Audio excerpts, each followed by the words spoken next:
Magandang umaga po sa inyong lahat. Magandang umaga ulit. Sa lahat ng maganda kanilang umaga, sa lahat ng masaya, pwede bang itaas natin ang ating kanang kamay? Ipatong sa balikat ang ating katabi. Nakapatong na ba? Okay. At sabihan ng ating katabi, kapatid, malapit ang siko ko sa iyo. Kaya't walang tulugan. Tingnan niyo yung mga katabi niyo mamaya. Pag medyo sumara ng mata, siguhin niyo kaagad. Anyway, sino na ba sa atin dito ang nakalimang araw na ng simbang gabi? Taas ang kamay. Very good. Oo, susunod ako sa tanong na yan, Ate Dory. Ang naka-anim na araw, sa lahat na nakalima at naka-anim na araw, pwede pa ipatong ulit natin ang ating kamay sa ating mga tiyan.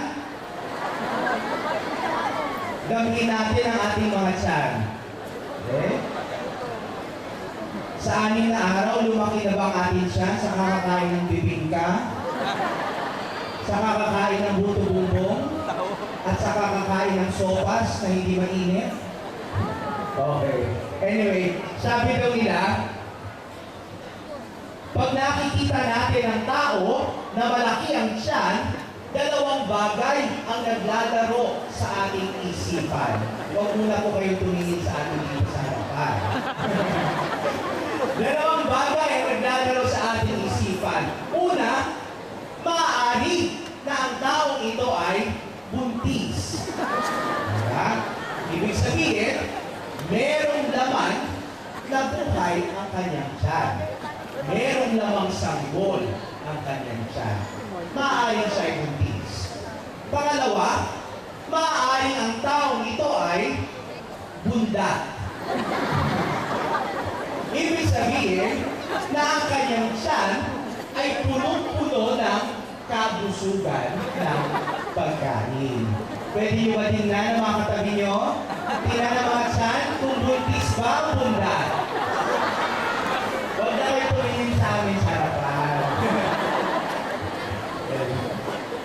Buntis man o bundat, mga kapatid, either buntis o bundat man ang ating tiyan, ito ay nangangahulugan na tayo mismo ay punong-puno ng kabusugan, ang ating buhay ay punong-puno ng kabusugan ng biyaya ng Diyos na kinakailangan natin pasalamatan sa ating pang-araw-araw na pamumuhay.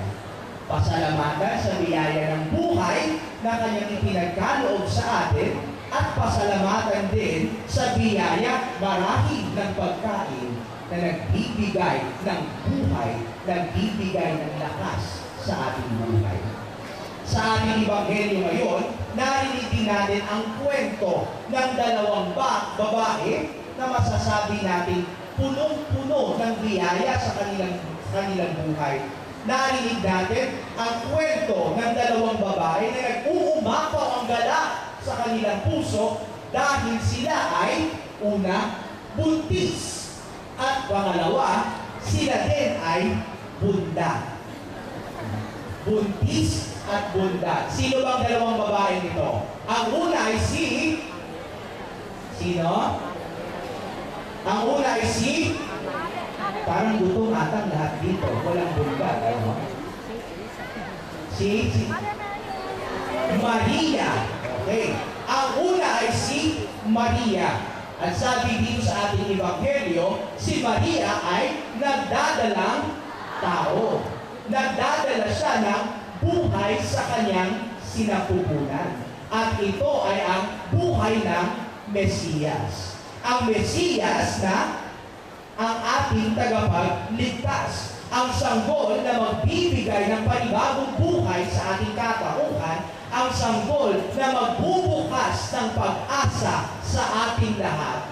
Ang sanggol na nagbibigay ng panibagong pagkatao at panibagong lalim sa ating buhay. At higit sa lahat, masasabi din natin na si Maria ay hindi lamang buntis, kundi siya ay puno din ng pagkabundat. Bundat din siya na sa biyaya ng ating Panginoon, sapagkat siya ay lubos na pinagpala ng Diyos. Punong-puno siya ng pagpapala galing sa ating Panginoon, punong-puno siya ng biyaya galing sa Diyos, sapagkat siya ay pinili ng Diyos upang maging ina ng Mesiyas. Kaya nga mga kapatid, masasabi natin na si Maria ay hindi lamang buntis, kundi siya ay bundat din. Bundat sa biyaya ng Diyos.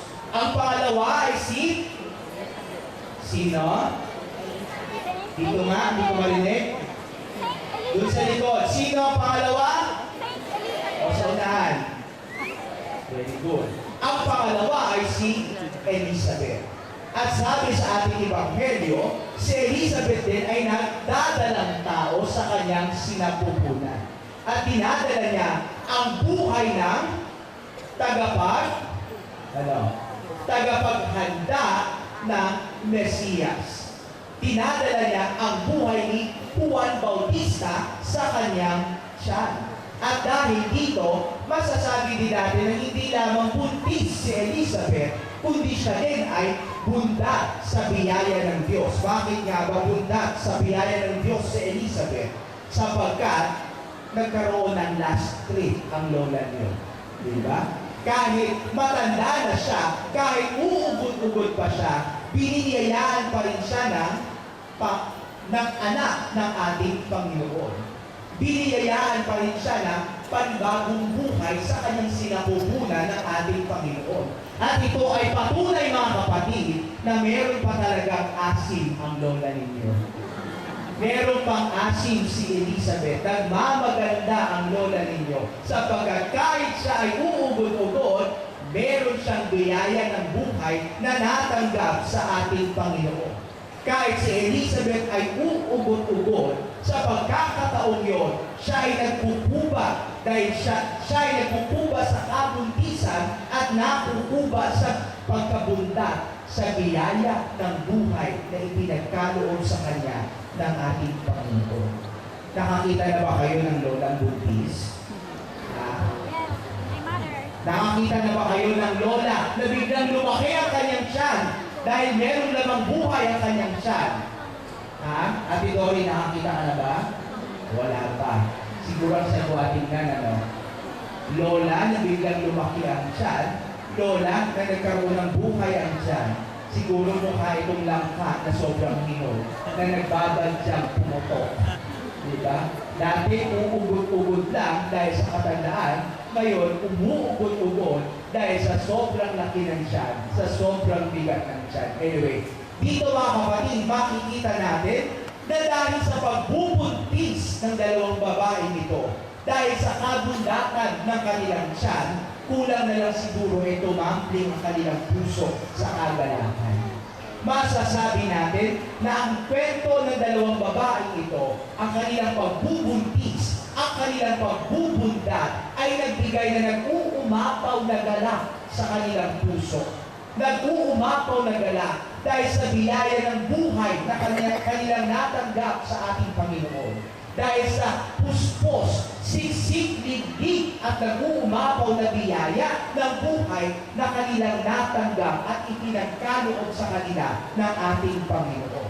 Kaya mga kapatid, sa ating Ebanghelyo ngayon, matatanggap natin o ipinapahayag sa atin ang dalawang mahahalagang bagay kung papaano nga ba pinaghawakan ng dalawang ito ang kagalakan sa kanilang puso. Kung papaano nga ba pinangalagaan ng dalawang ito ang kagalakan sa kanilang puso sa pagbibigay ng buhay sa kanila ng ating Panginoon. Kung papaano nga ba nila isinabuhay ang kagalakan sa biyaya ng buhay na ipinagkaloob sa kanila ng Diyos.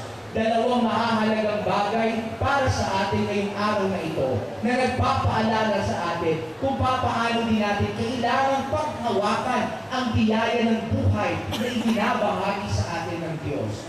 First is because of their gratitude. Ang una ay dahil sa kanilang pusong mapagpasalamat. Sa pagkakataong iyon, nung nalaman ng dalawang ito na sila ay pinagkalooban ng Diyos ng biyaya sa kanilang sinapupunan, nag-uumapaw sa pasasalamat ang kanilang puso sa biyaya ng buhay na ipinagkaloob sa kanila ng ating Panginoon. Nag-uumapaw ang pasasalamat sa kanilang puso sa biyaya ng buhay na natanggap sa kanila ng ating Panginoon. At bahagi sa pagpapasalamat na ito ay ang pangangalaga na kanilang ginawa dito sa buhay na ito, sa sanggol na kanilang dinadala sa kanilang tiyan.